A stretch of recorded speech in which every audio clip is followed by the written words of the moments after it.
Hi friends, welcome to our channel. డోనుకు వెళ్ళే రూట్లో నిన్న కురిసిన వర్షానికి చూడండి, ఇక్కడ కాలువ నిండి రోడ్డు పైకి నీళ్ళు వచ్చాయి. చూడండి, రోడ్డు పైకి నీరు చాలాగానే వచ్చాయి. చూడండి, బైక్లు ఆటోలు ఇటు నుంచి అటువైపు వెళ్ళడానికి చాలా ఇబ్బంది పడుతున్నారు.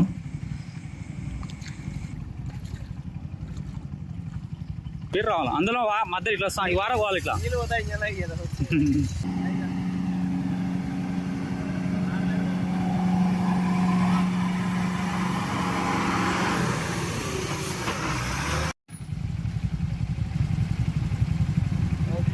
తొక్కు అట్లే స్పీడ్ తొక్కు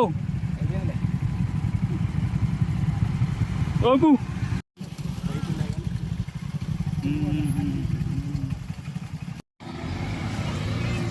వీడియో ఎలా ఉందో కామెంట్ చేయండి.